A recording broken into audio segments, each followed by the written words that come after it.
Namaskar. A warm welcome to World News, an Indian perspective on All India Radio. This is Manoj Singh Rana bringing glimpses of major developments of the day from across the globe. The headlines. Prime Minister of India highlights indigenous sports and products gaining global prominence. Pakistan opposition blasts Imran Khan government over failure to remove the country from the FATF grey list. Deval Ram Kalawan wins the presidential and assembly elections in Seychelles. Spain declares emergency amidst rise in number of COVID-19 cases. And Bill Gates lauds India's efforts in the global fight to end the coronavirus pandemic.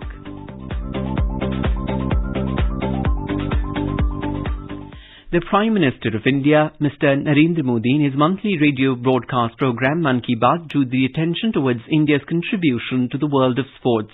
In his latest edition broadcast today, Mr. Modi stated that many indigenous sports have attracted attention the world over akin to spirituality, yoga and Ayurveda. He highlighted that the sport Mallakhamb has gained in popularity in countries as diverse as Germany, Poland and Malaysia. Mallakhamb, literally meaning wrestling pole, is a traditional sport of India which involves spectacular displays of acrobatics and strength around a vertical stationary pole or a rope. He said that Mallakhamb training centers are running at many locations across the USA and a large number of American youth are taking the sport. Mr. Modi said the Mallakhamb World Championship has also been started, which seeks participants from around the world. The Prime Minister of India in his Mann Ki Baat address today stressed upon the significance of khadi, the traditional hand-spun cotton cloth, as popularized by Mahatma Gandhi for a sustainable future. He said the whole world is becoming a fan of Indian products. He said the khadi is now getting recognized as an eco-friendly fabric. The Prime Minister said there is a place in Mexico called Oaxaca where the local villagers weave khadi. It has gained popularity around the world as Oaxaca khadi. Similarly, khadi masks have also become very popular during coronavirus. In Pakistan, opposition Pakistan People's Party or PPP has blasted the Imran Khan-led government for its failure to remove Pakistan from the grey list of the Financial Action Task Force or FATF. The PPP alleged that the FATF decision was the result of a lackadaisical law drafting and lack of homework on the part of the government. The FATF announcement on Friday that Pakistan would continue to remain on its grey list for another 4 months till February 2021 for 6 out of 27 unmet action plan targets. Deval Ram Kalawan, President of Seychelles, has won the presidential and assembly elections. The Electoral Commission Chairman Danny Lucas declared Ram Kalawan as the winner with 54.9% of the valid votes cast on Sunday. Elections were held in Seychelles over 3 days beginning Thursday this week. Prime Minister of India Narendra Modi has congratulated the people of Seychelles for the conduct of free, fair and peaceful elections. In a tweet, Mr. Modi said, "This is a victory of democracy, a common value that binds India and Seychelles."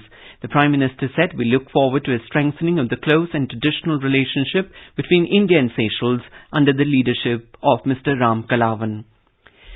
The Bangladesh government has decided that no service will be given to people who don't wear masks. The cabinet meeting chaired by Prime Minister Sheikh Hasina decided that no one will be allowed to enter the offices without their mask.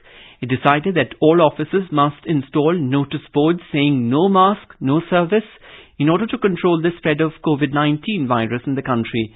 Involving community leaders in the campaign to wear masks, the Cabinet Secretary Bangladesh said the government has also talked to the Islamic scholars and religious leaders to publicize this at all mosques through the imams. In the US, with the presidential election entering its final week, President Donald Trump is gearing up for a series of rallies across key battleground states. Meanwhile, Democrat Joe Biden is sticking to his socially distanced drive-in events. Donald Trump has already cast his vote. He voted at a library in West Palm Beach, Florida yesterday morning. Vice President Mike Pence and his wife Karen also voted early in Indianapolis on Friday. According to the media report, some 57 million votes have already been cast. This is All India Radio giving you the world news. The Great Challenges is a family of initiatives fostering innovation to solve key global health and development problems. The Bill and Melinda Gates Foundation is one of the partners of the Grand Challenges, and its co-founder Bill Gates spoke to India's public broadcaster DD News on the promises it holds in fighting the pandemic of India, of today and the future. Our foundation sponsored an event called Grand Challenges, and it was hosted by India. And our key partners, the Prime Minister made a great speech as part of that. The Department of Biotechnology, ICMR, Niti Aayog, all were great partners in a discussion both about this pandemic, but also the R&D to be ready for the next pandemic. And that's a much more hopeful story, that we can have vaccine platforms that you could get a vaccine a lot faster than this time. Mr. Gates also lauded the role played by India in the global effort to end the coronavirus pandemic. The message about wearing masks and social distancing, I think that's quite clear in India. In a few countries like the U.S., it's become almost political and been confused, but in India, mask wearing, I think, is broadly accepted. India is to be congratulated for stepping in and thinking not just about India, but also about the global effort. Now let's take a look at the coronavirus updates. According to WHO data, the number of infected cases has crossed 42.51 million worldwide. Malaysia's King Al Sultan Abdullah on Sunday rejected a proposal by Prime Minister Muhyiddin Yassin for a state of emergency to be imposed because of the coronavirus crisis. Spanish Prime Minister Pedro Sanchez announced a new state of emergency on Sunday in an effort to curb soaring coronavirus infections. Iran's Supreme Leader Ayatollah Ali Khamenei called on Saturday for strict punishments for violators of COVID-19 restrictions. In India, the recovery rate has reached 90% today. The active caseload of the country has also fallen below 8.5%. It's festive time in India and the Southeast Asia region. Durga Puja, marking the victory of good over evil forces, is being celebrated in India. In China, Durga Puja was celebrated with traditional fervour and gaiety at the Indian Embassy in Beijing. The Indian ambassador to China, Vikram Misri, addressed a gathering which was attended by top diplomats from Bangladesh and Nepal. He said Durga Puja reminds us of our shared heritage in the Indian subcontinent.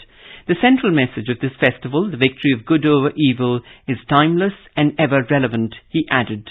Ambassadors of Bangladesh and Nepal in China also shared their festive greetings through a recorded message. Turkey has stated that it will continue conducting geological exploration of hydrocarbon deposits in disputed areas of eastern Mediterranean. Ankara issued a new traditional Navtex alert according to which the Eurocruise vessel will conduct research with the Atamun and Changizun vessels south of the Greek island of Castelloreizo. The Greek Foreign Ministry had earlier said that the area belongs to the Greek continental shelf and is located just 6.5 nautical miles from the coast of Castelloreizo. According to media reports, Syrian Foreign Minister Walid Muallim met UN Special Envoy for Syria Geir Pedersen in Damascus on Sunday. The two leaders discussed the resumption of the Syrian Constitutional Committee's small group talks in Geneva. Moving on to sports now in football, and the English Premier League saw Liverpool beating Sheffield United 2-1 today. In Germany, Bayern Munich and Borussia Dortmund sealed emphatic victories in their respective Bundesliga matches on Saturday. India is celebrating the 151st birth anniversary of Mahatma Gandhi. Before we end, let us listen to Vaishnav Jan by artists from Mongolia.